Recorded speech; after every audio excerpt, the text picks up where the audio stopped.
Bueno, Alberto, ¿nos ponemos a trabajar? Sí. Dale. En serio, ¿eh? Acá Sí, tengo en unos serio. papeles que Hoy quiero laburamos que en firme. serio. Tenés que firmar unos papelitos, ven por acá. Son de los dejó mi secretaria. Ay, Se gusta con los pañales. No, pará. No.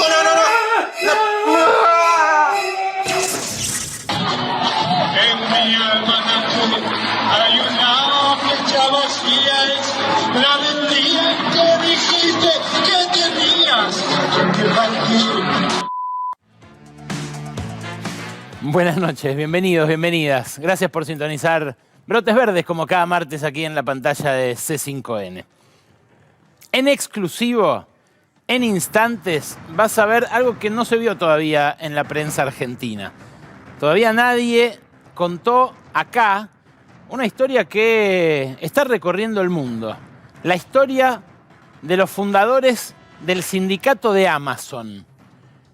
En pleno corazón del imperio, allí donde florece el nuevo capitalismo de plataformas, está creciendo la generación U. La generación U por Union, sindicato en inglés. Sí, en Amazon arrancó, pero en Starbucks, ahora la cadena de cafeterías, está creciendo muchísimo también. Y en otras cadenas de este tipo, grandes compañías, grandes empleadores norteamericanos, se está dando vuelta una historia que hasta ahora fue siempre la misma. Un pueblo refractario, al menos en las últimas décadas, a la conformación e integración de sindicatos. ¿Qué es lo que los llevó a esto? El mal pago, las condiciones de trabajo. ¿Qué hicieron las empresas para frenarlos? ¿Cómo actuó el establishment estadounidense? ¿Qué es esto de que Biden, el presidente, reciba en el Salón Oval al jefe de un sindicato como es este? Ni más ni menos que el sindicato del segundo mayor empleador de Estados Unidos después de Walmart, que es Amazon. Un gigante, además, cuyo dueño es Jeff Bezos, el segundo hombre más rico del planeta. En instantes, repito, en exclusiva, acá en Brotes Verdes, hablan los fundadores del sindicato de Amazon. Gente que está cambiando la historia de la humanidad, porque estas compañías no son solo norteamericanas, tienen una proyección global que acá en nuestro país, bueno, está creciendo de la mano de la plataforma de streaming, pero puede también funcionar como un ejemplo para Mercado Libre. El Amazon latinoamericano, o el que quisiera ser el Amazon norteamericano, una empresa de Marcos Galperín, un empresario argentino, ahora radicado en Uruguay. En instantes, repito, hablan acá, en vivo, a través de una videoconferencia, por supuesto, los fundadores del sindicato de Amazon. Pero merece una introducción este momento económico, merece una introducción también este momento global. Saben ustedes que la semana pasada abrimos con esta portada, la portada del diario, del periódico conservador británico The Economist, que habla de la catástrofe alimentaria por venir. Ahí están las espigas de trigo, que si vos te acercás, ves que son calaveras.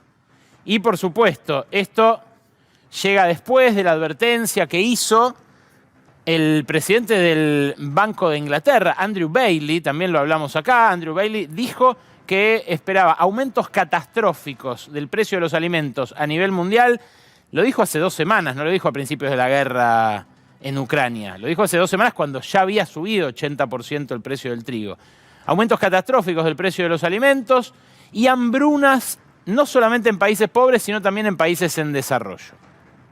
Después de Bailey vino esta etapa, después de esta etapa vino el foro de Davos la semana pasada y allí en Suiza, después de 2 años, los grandes magnates del mundo, entre ellos los zares de las plataformas, hablaron de ese mismo temor, de esa misma perspectiva, la de una hambruna a nivel mundial, ya no solamente como consecuencia de la guerra, sino como consecuencia de la pandemia, de los desacoples entre oferta y demanda que aparecieron luego de la pandemia, de la guerra, de la inflación que generó la guerra y de la reacción de los países ricos contra la inflación, porque lo que están haciendo los países ricos como Estados Unidos, como los países de Europa, es empezar a recalibrar sus políticas económicas, especialmente sus políticas monetarias, para enfrentar este monstruo nuevo, una inflación que por primera vez en 30 años desborda los 2 dígitos en la mayoría de los países.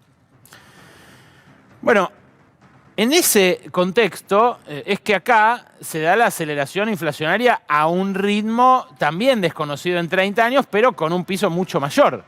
Una inflación del 70%, diría yo, anual, en caso de que se confirme el dato por encima del 5% para mayo, el mes que cerramos hoy, dado que junio va a tener aumentos fuertes en servicios y además va a arrastrar la inercia de los aumentos de estos últimos meses. Bueno, en la Argentina se vive una especie de marcha a 2 velocidades. Por un lado hay una fuerte recuperación, incluso una fuerte entrada de dólares de la mano de niveles de exportaciones récord, pero con salarios que invariablemente en todos los casos están deprimidísimos.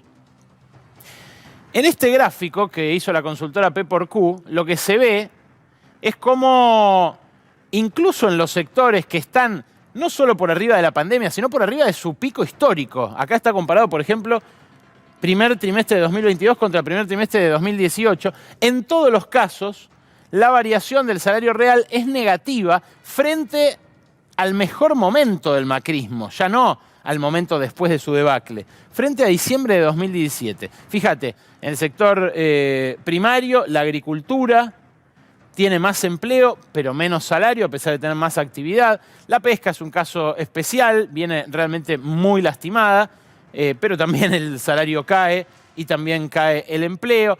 En la minería, la actividad creció muchísimo, incluso de la mano de nuevos proyectos. El empleo es menor frente al momento máximo, pero está mejorando, ya está arriba de la pandemia, y sin embargo el salario en uno de los sectores que mejor paga de la economía está 10% abajo, en términos reales, obviamente, contra la inflación. En la industria la realidad es peor todavía, porque si bien ya se recuperó de la prepandemia, todavía está un poco debajo de su pico y el salario está muy por debajo de su pico. Podría seguir así con todos los sectores. Te puedo mostrar el segundo de estos paneles donde, bueno, la realidad es la misma. Ajustes salariales del 17%, del 11%, del 15%. En el caso de la gastronomía y la hotelería, bueno, una catástrofe, ¿no? Todavía sin recuperarse frente al pico de actividad, con un 23%, casi 23% de pérdida salarial. Un contexto pasmoso para los salarios. Repito, en todos los sectores, en la tercera de las placas, vas a ver lo mismo. En todos los casos es igual. Más actividad, bueno, en algunos no se llega todavía a empatar la actividad del pico, pero es más actividad que en la prepandemia. Y en todos, la segunda línea da negativo. La variación del salario real está 10% abajo, 5% abajo, 13, 10, lo que sea. Bueno, esta es la realidad de todos nosotros. Es una realidad en la cual algunos gremios tienen más poder de negociación que otros, algunos consiguen empatarle a la inflación, pero todos vienen de una pérdida salarial importante. En algunos casos consolidada ahora, porque también se pierde frente a la inflación, en otros casos algo compensada, pero siempre con un ajuste salarial.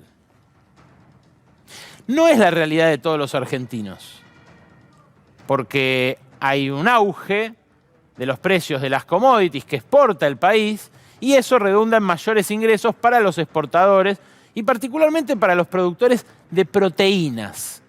Lo que está en juego en estos juegos del hambre es la proteína. Ya hay un 19% de las calorías comerciadas a nivel mundial que están siendo objeto o de prohibiciones de exportar o de restricciones, como en Argentina son los cupos, las licencias, también las retenciones a la exportación.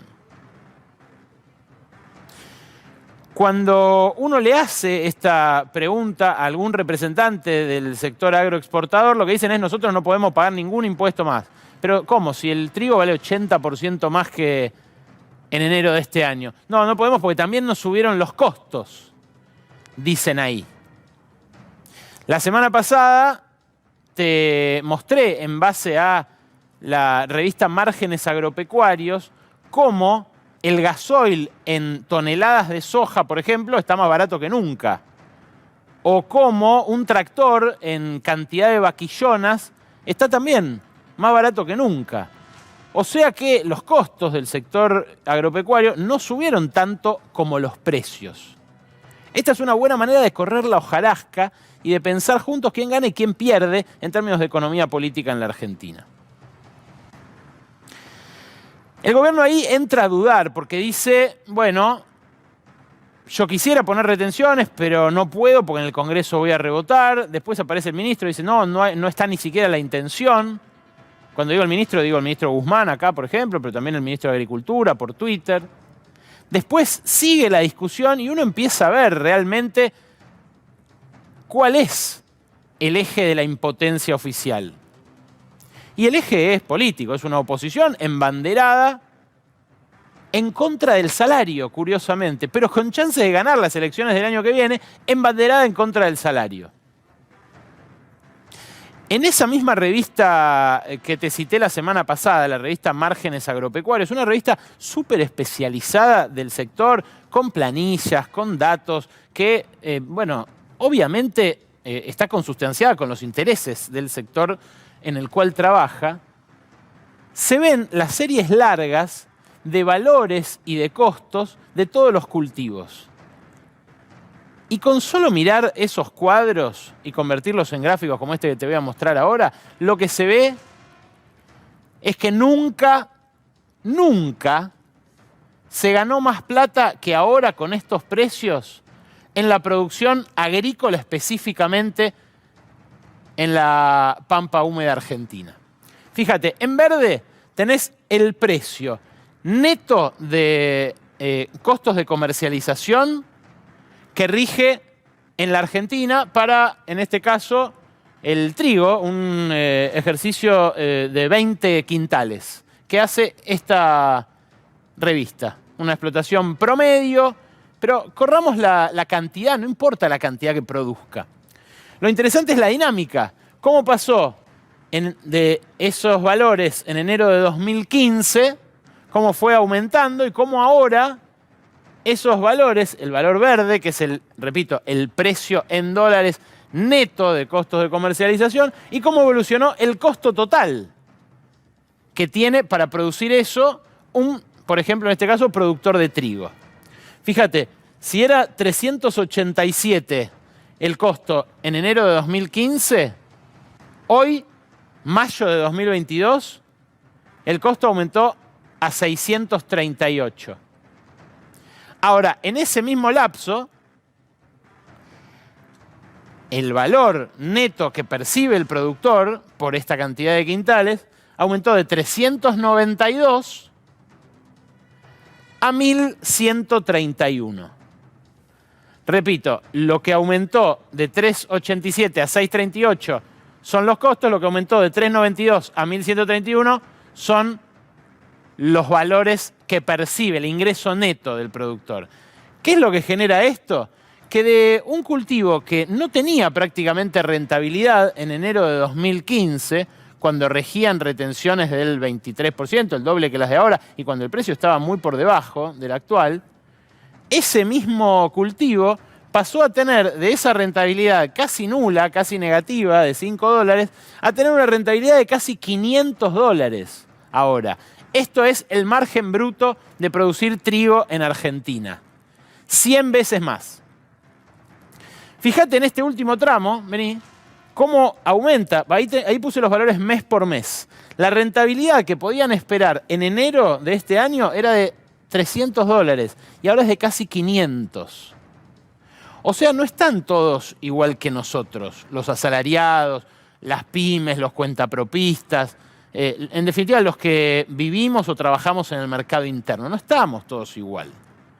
Con la soja podría hacerse un ejercicio parecido. La soja es el cultivo de exportación más importante de la Argentina. Y también, así a simple vista, sin entrar en detalle, lo que ves es que el margen de este mayo de 2022 es muy superior muy superior, es 357. Ahí tenés arriba el valor y abajo el costo, o sea, arriba el ingreso y abajo el costo. Y esos 357 eran, hace apenas 7 meses, en octubre de 2021, $283. Lo que haciendo soja representaba una ganancia de $283 en octubre del año pasado, hoy representa una ganancia de $357. Esto es importante para hablar en la misma unidad de cuenta, ¿no? Porque lo que dice todo el tiempo el sector agrícola frente a esta realidad del mundo en guerra, en crisis global, en riesgo de hambruna, es: a nosotros nos subieron los fertilizantes. Bueno, es cierto, subieron los fertilizantes, mucho menos que los valores de exportación. Y es cierto, en algunos casos algún costo puede haber aumentado más, pero el margen, como está mostrado en la revista Márgenes Agropecuarios, que de hecho se llama así, es muy superior en todos los casos, invariablemente. Este estudio lo tienen hecho en el gobierno de la provincia de Buenos Aires, en el gobierno de las provincias del núcleo sojero, del núcleo triguero. Lo tienen hecho en Córdoba también, una provincia que siempre fue muy refractaria a la idea de fijar retenciones, de establecer controles a los mercados agrícolas. Pero claro, esos controles se están haciendo virales en todo el mundo. Fíjate, de enero a mayo de este año, según la ONU, según el Programa de Alimentos de la ONU, la cantidad de países que tomaron medidas para evitar subas de alimentos aumentó muchísimo, muchísimo. Prohibir directamente una exportación, como hizo India con el trigo hace 10 días, bueno, era algo que hacían solamente 3 países en enero de este año. Ahora ya son 19. 19, repito, que representan casi el 20% de las calorías comerciadas a nivel global. Los que establecieron restricciones, como la Argentina, cupos, era solo 1 a principios de este año y ahora ya son 7. Esto incluye, por ejemplo, a Indonesia con el aceite de palma. Indonesia es el mayor productor y exportador de aceite de palma, y ante el riesgo de que, como el aceite de soja y de girasol se encareció, también subiera el de palma por la guerra en Ucrania, dijeron: no lo exportamos más. Acá es algo clave para la alimentación de los habitantes del país, no lo exportamos más. Así, cantidad de países que están reaccionando en defensa de sus habitantes, pero también en defensa propia. Los gobiernos en defensa de revueltas, revoluciones como las que ha habido en otros momentos. La primavera árabe, muy paradigmáticamente, como respuesta a los aumentos de los alimentos. Es eso lo que disparó las grandes revueltas a lo largo de la historia del capitalismo. Cuando sube el alimento y cuando no alcanza para vivir. Bueno, ahí aparece un personaje que ustedes vieron acá en vivo hace apenas 3 semanas, que es Martín Guzmán. Un ministro que ahora asume entero el costo de la inflación. Digo ahora que renunció Feletti, ahora que incorporó a su ministerio la pelea contra los aumentos de precios.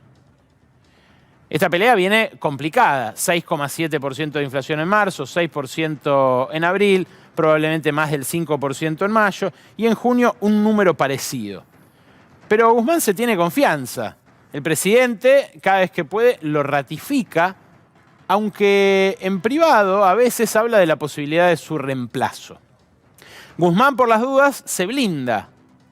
Habla con empresarios, él mismo, y lo hace cada vez más frecuentemente. Mira, esta es una reunión que tuvo con algunos de los empresarios que más lo idolatran, que hacen prácticamente propaganda del ministro en el establishment, como por ejemplo Antonio Aracre de Singenta, pero también otros que estuvieron aquí en Brotes Verdes, gente que, bueno, tiene su recorrido político y mediático también. Estuvo en el Yao Yao Martín Guzmán con los dueños de la Argentina en el foro este de Retiro, donde también habló Mauricio Macri, donde también habló Horacio Rodríguez Larreta. El martes se va a repetir esta postal, pero en el Sheraton. Va a estar Héctor Manieto. Va a estar Paolo Roca. Van a estar los pesos pesados de verdad. Los socios de AEA, ¿no? La Asociación Empresaria Argentina. Y ahí, en el Sheraton, de algún modo, los empresarios lo van a cobijar a un Guzmán que todavía no se sabe incluso si puede llegar a cerrar el encuentro. Este cobijo, claro, es también, como el del presidente, algo esquivo, porque estos mismos empresarios son los que están hablando con Horacio Rodríguez Larreta de la posibilidad de un recambio moderado en el Ejecutivo Nacional. Son empresarios que lo miran a Macri, ven que está dispuesto a ir por ese segundo tiempo, pero que saben también el peligro de apostar por un Macri que quizás en un balotaje le gana a Cristina, pero que pierde contra cualquier otro candidato que ponga el oficialismo. Son todas especulaciones a esta altura. Pero que las hay. Y los empresarios, así como a dos puntas, por un lado le guiñan un ojo a Guzmán, pero por otro le ponen plata a la campaña de Horacio Rodríguez Larreta, donde hay un recaudador muy activo que antes trabajaba para Macri y ahora trabaja para el jefe de gobierno, que es Edgardo Sensón. También le hacen promesas al presidente, Alberto Fernández, como le pasó con Luis Pagani, el dueño de Arcor. El presidente le confesó a Ernesto Tenenbaum, hace ya 2 semanas, que había tenido una conversación con Pagani hace 2 jueves. Claro, fue hace 10 días la entrevista, hará 15 la reunión con Pagani. Esa misma noche que habló largamente con Pagani sobre cómo enfrentar la inflación, cómo llevar adelante esta guerra, por ahora fallida, contra la inflación, esa misma noche Arcor mandó lista de precios con aumento del 10% a los supermercados.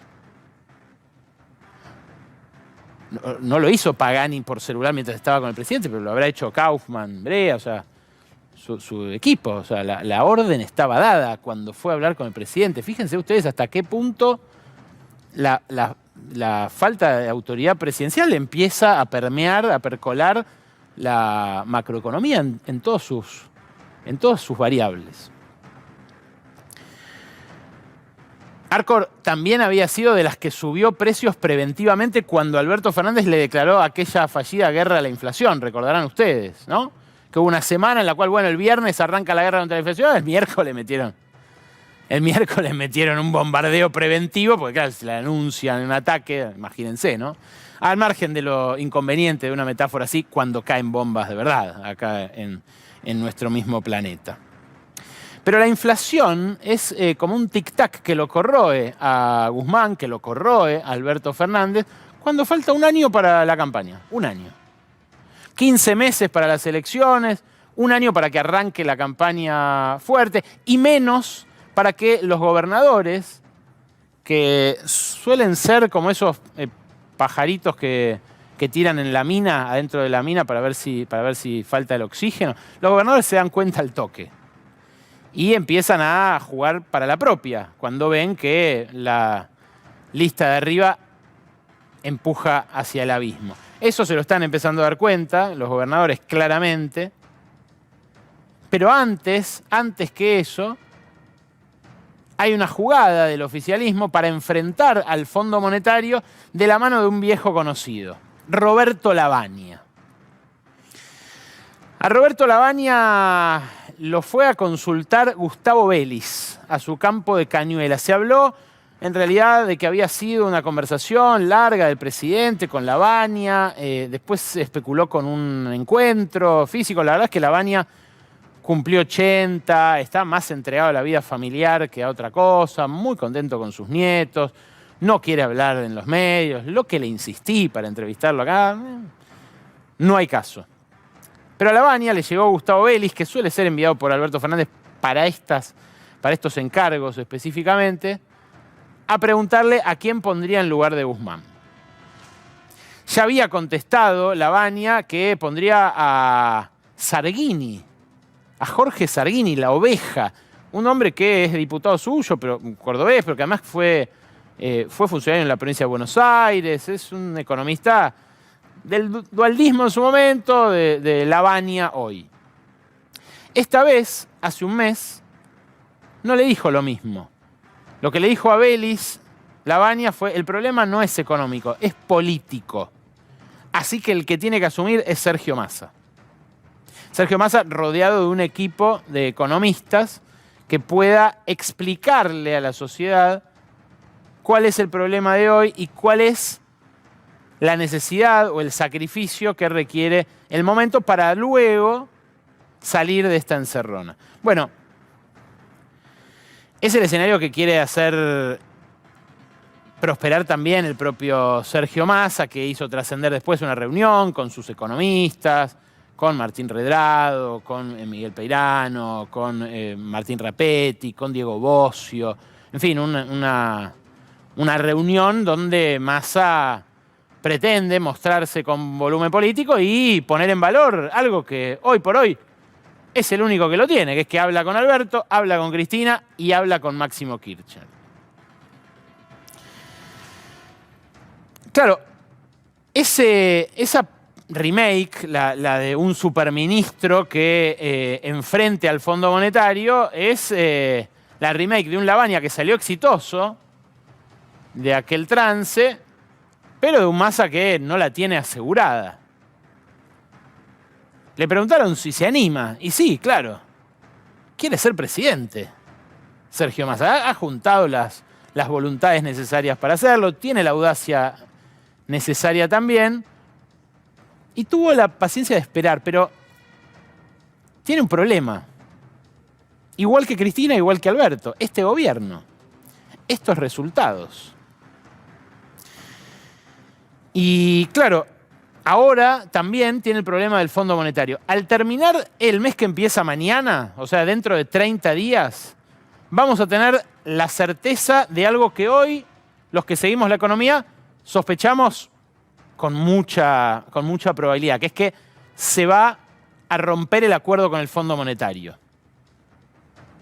Claro, el Fondo Monetario hasta ahora viene cumplido con las metas que le impuso a Martín Guzmán, porque hasta marzo se cumplió con el primer tramo de ese compromiso. Ahora, de marzo a junio hay otra cuota de condicionalidades que es lo que no se va a cumplir. Mira, para el 30 de junio el Banco Central tiene que haber juntado reservas netas por 4.800 millones de dólares.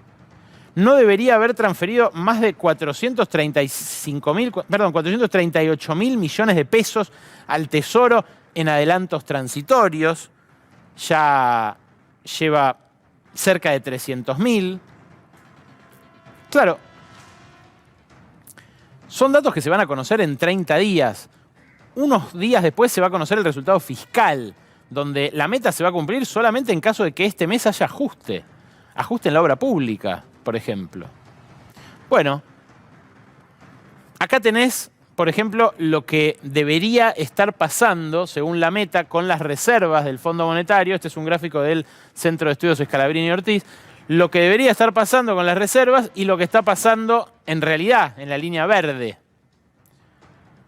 Claro, llegó, por eso el subidón de la línea verde, llegó el desembolso del Fondo Monetario justito antes de que opere esa meta, ¿no? Antes de que haya que cumplir esa meta. Ahora, después las reservas empezaron a caer. ¿Por qué? Y bueno, porque hubo pago de importaciones, pago de deudas de las empresas al exterior, porque se van dólares también por el turismo, que se van pocos porque menos gente viaja, pero no entra ninguno, porque la gente que entra la cambia al blue. Bueno, todo eso es lo que está haciendo diverger la realidad de la expectativa, como dicen en las redes sociales. Esta es la realidad, la verde, y esa es la expectativa del Fondo Monetario. Eso se va a incumplir. ¿Cómo va a ser el gobierno para contarle a la sociedad que no cumple con este acuerdo con el Fondo Monetario que firmó este mismo gobierno este año, que votó este mismo Congreso este año ¿Y cómo va a ser para a la vez intentar ganar las elecciones el año que viene con una inflación que coquetea con los 3 dígitos? Nadie tiene idea. Lo que está claro es que queda poco tiempo y que del otro lado empieza a organizarse la oposición con un Javier Milei que más que nada parece una distracción en este momento y con un Mauricio Macri que, bueno, a Horacio Rodríguez Larreta lo mira con desdén y a los radicales los mira con más desdén todavía. Massa parece ser, en ese contexto, la elección que también puede llegar a tolerar o prohijar Cristina Fernández de Kirchner. ¿Por qué? Y bueno, porque hay candidatos del kirchnerismo en juego, obviamente está Guado de Pedro, está Axel Kicillof, está Máximo Kirchner, pero Massa aparece como el escape hacia ese centro que representa a Horacio Rodríguez Larreta y que los empresarios que hoy blindan a Guzmán estarían dispuestos a acompañar. Ahora, Cristina habla con Massa, pero no negoció con él un programa, las personas que lo llevarían adelante, no habló de un rumbo, de una estrategia frente al Fondo Monetario. Y este fue un error que ya cometió una vez. Hace 3 años. ¿Será esta la segunda? Bienvenidos, bienvenidas. Ahora, nada más, en 2 minutos, hablo con Jason Anthony, uno de los fundadores del sindicato de Amazon. Ya está en línea para conversar con nosotros, uno de los hombres y mujeres que están cambiando el mundo tal como lo conocemos. A su referente, a Chris Smalls, lo acaba de recibir el presidente de Estados Unidos y le teme el dueño de la segunda mayor fortuna del mundo, Jeff Bezos. Órbita Noticias y conversamos sobre esta experiencia por primera vez en la televisión argentina.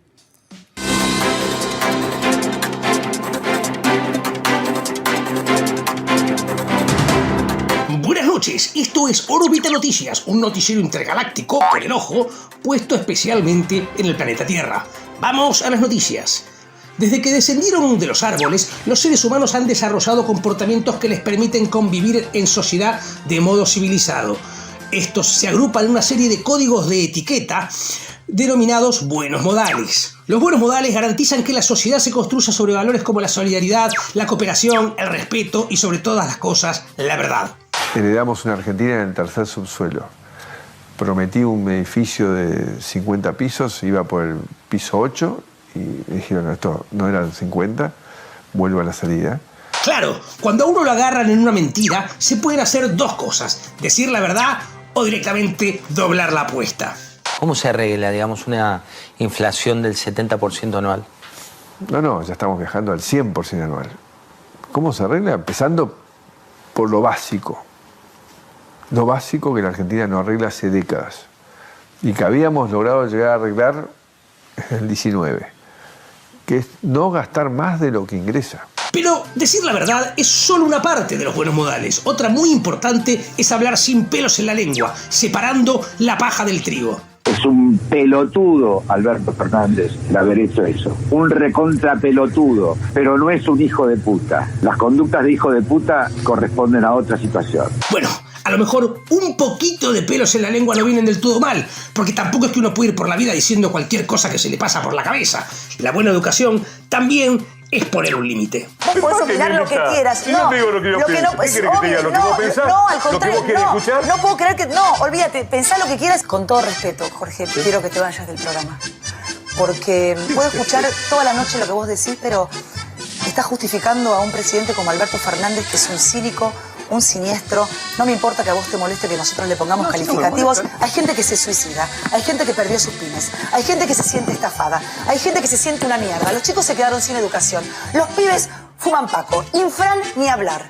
El norte, ni hablar. En San Juan no tienen clases. Le pagan poco a los maestros. Nosotros tenemos que soportar el cinismo de un señor que se está riendo del DIPI. Y por sobre todas las cosas, es de persona educada dejar que el otro elija qué es lo mejor para sí mismo. Eso, señoras y señores, es tener buenos modales. Si vos tenés que elegir entre no comer y ser explotado durante 18 horas, o 14 horas, o 10 horas, yo elegiría ser explotado. Pero esa no es mi voluntad. No, bueno, ¿cómo que no? También podés elegir que Morirte de si querés hambre. morirte. Y claro. No. Nos despedimos con el pronóstico para la semana que viene. Si van a viajar a la Tierra, fíjense dónde aterrizan, porque si lo hacen en Argentina, puede ser que no estén a la altura de sus buenos modales y terminen quedando como unos tremendos hijos de remil putaforros de mierda. Soy Órbita Noticias.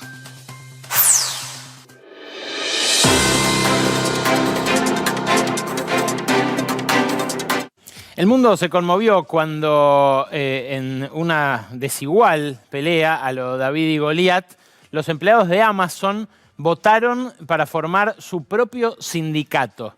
En línea con nosotros está Jason Anthony, que es uno de los fundadores de este sindicato, el Amazon Labor Union, que tiene la gentileza de atendernos esta noche en vivo aquí para la Televisión Argentina. Jason, gracias por estar ahí. Buenas noches.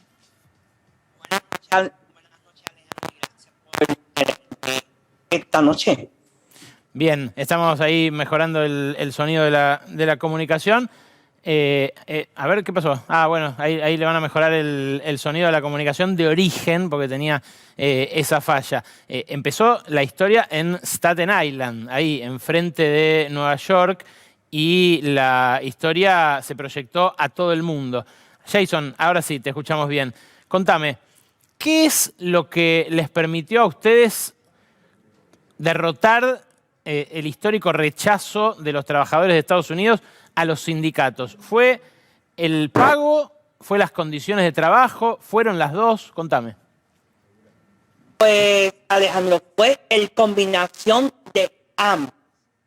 Porque, como es conocimiento a nivel global, Nueva York fue el epicentro de la pandemia a principios del 2020. Pues personas como yo y como Chris Smalls tuvieron que trabajar en almacenes de Amazon sin parar.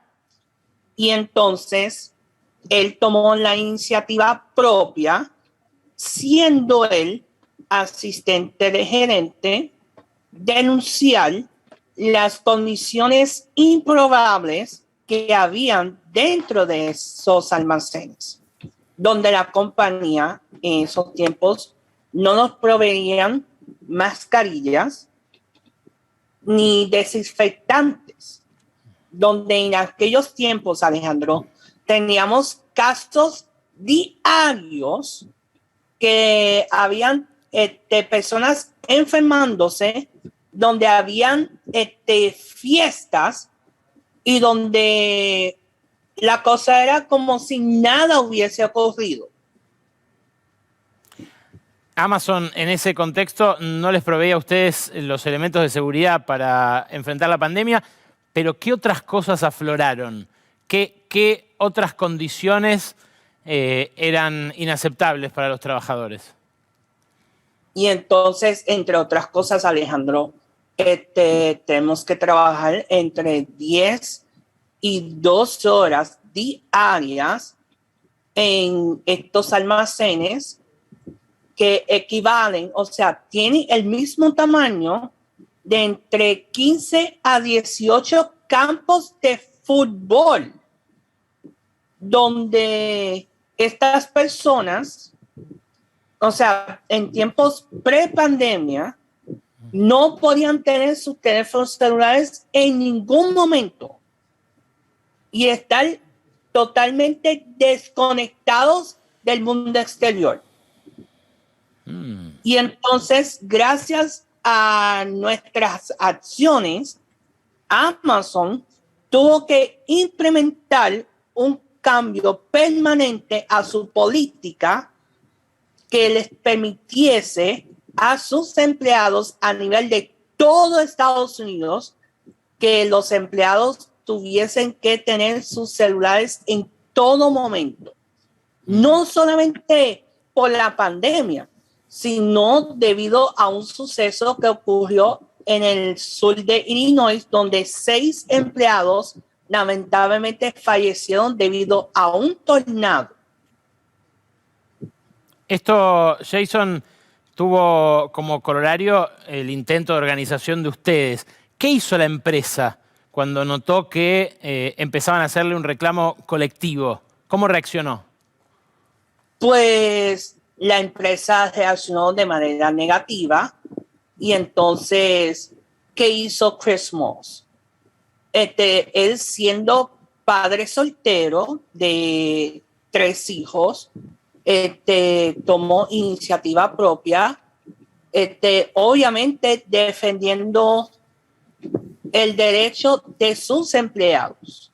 Y yo personalmente trabajé con él y yo comprometido, o sea, estando con él ahora mismo en esta batalla o sea, de sindicalizar con él, no solamente a nivel nacional, sino a nivel internacional, de que él fue a la sala de receso, tuvo alrededor de una semana y organizó alrededor de 20 personas, y el 30 de marzo del 2020 paralizaron las operaciones en ese almacén, reclamando entre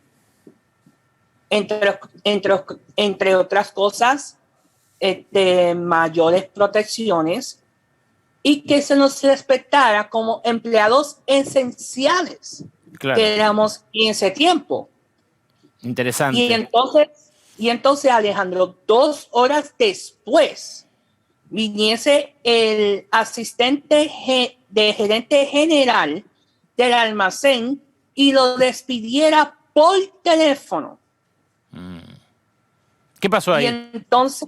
Y entonces, ¿qué pasó? Altos gerenciales de la compañía, en una reunión que estuvo Jeff Bezos, describieron a Chris Moss como decimos en español, bruto y no articulado. Eso te iba a preguntar. ¿Qué hicieron para convencer a los empleados de que no se sindicalizaran, de que no siguieran el ejemplo de ustedes? ¿Qué les dijeron? ¿Qué rumores corrieron? ¿Qué es lo que adentro de la empresa pasó en ese combate ya declarado?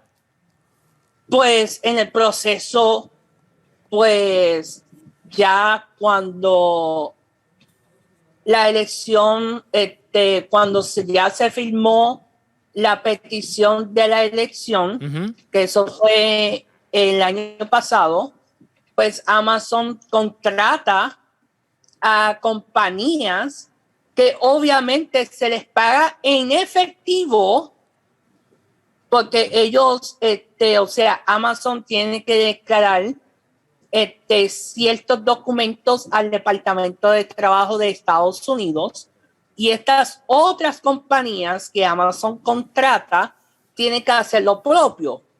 Pero que nosotros nos percatamos que Amazon hace lo suyo, pero estas compañías que Amazon contrata no hacen lo suyo.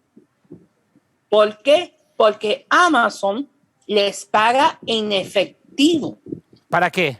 ¿A qué tareas las aboca esas compañías? Y entonces, ¿qué pasa, Alejandro?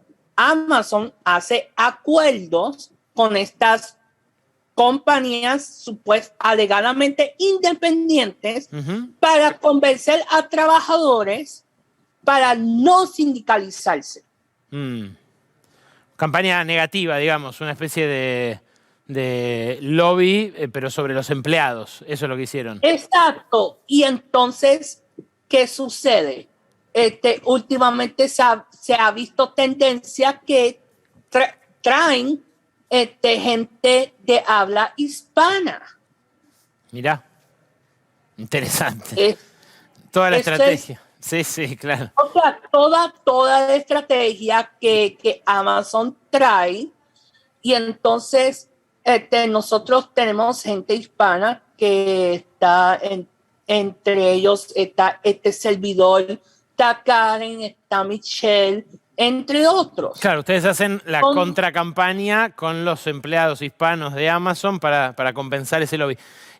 Jason, contame, ¿qué es lo que hizo que después apareciera también el sindicato en Starbucks, por ejemplo, en la cadena de cafeterías? ¿Fue el ejemplo de ustedes? ¿Fue que ustedes consiguieron mejores condiciones para trabajar? ¿O es que hay un cambio a nivel generacional y ahora esa idea de estás despedido y no pasa nada, la idea de Trump, digamos, cambió y ahora es diferente? Esa famosa generación U de la que se habla en Estados Unidos.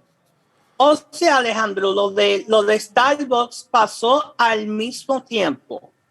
Pero lo que pasa con Starbucks es que Starbucks, la cantidad de trabajadores por tienda es pequeña en comparación a un almacén de Amazon. Porque, por ejemplo, donde se aprobó la sindicalización en Amazon, estamos hablando de aproximadamente 8,000 trabajadores versus una tienda de café de Starbucks donde puede haber aproximadamente no más de 100 empleados. Claro.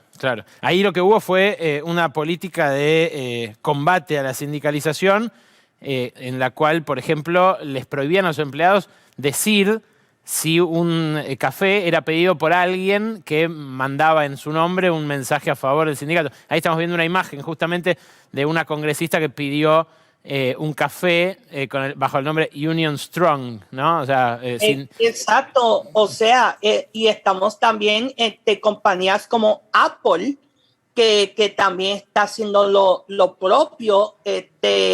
Bueno, esa era mi última pregunta, justamente. Si crees que este ejemplo va a derramar sobre otras empresas, ¿cuáles son? Y en todo caso, si se va a convertir en una movida de más alcance en Estados Unidos.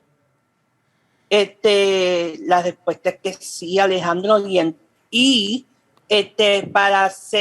para abundar sobre eso, justo después del 1 de abril hemos visto un apoyo abismal de sindicatos de acá de Estados Unidos que, por lo menos hacia mi persona, que me han dicho: ustedes son la revolución del movimiento sindical. Y nosotros, después del 1 de abril, hemos sido contactados por trabajadores de Amazon en más de 100 localidades en Estados Unidos. Y no solamente en Estados Unidos, Alejandro, sino también a nivel internacional. Y queremos que nuestros hermanos argentinos sepan que no están solos.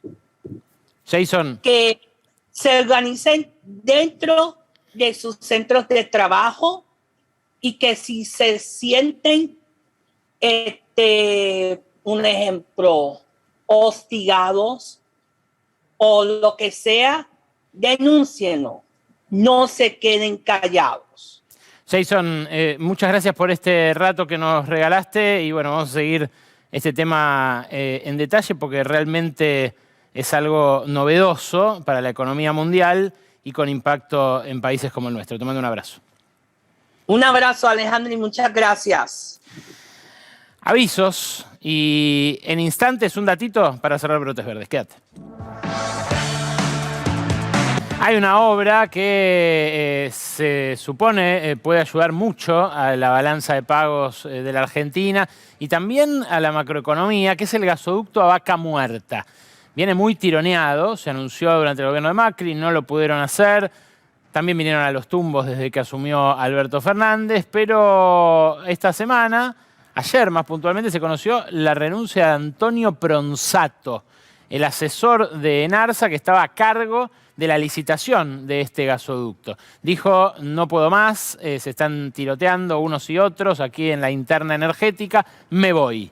Bueno, el gasoducto quedó ahí, ¿no? Pendiente. Esta mañana el secretario de Energía, Darío Martínez, dijo que se va a hacer, que no se va a demorar por esta salida. Y a mí, lo que me dicen las fuentes de Enarsa que consulté, es que pasa por el directorio esta semana y se licita la semana que viene. ¿Será? Veremos, hay que esperar para ver. Se quedan con Lorena Cerini en la continuidad informativa de C5N el martes que viene, como siempre, a las 23. Los espero, las espero. Chao.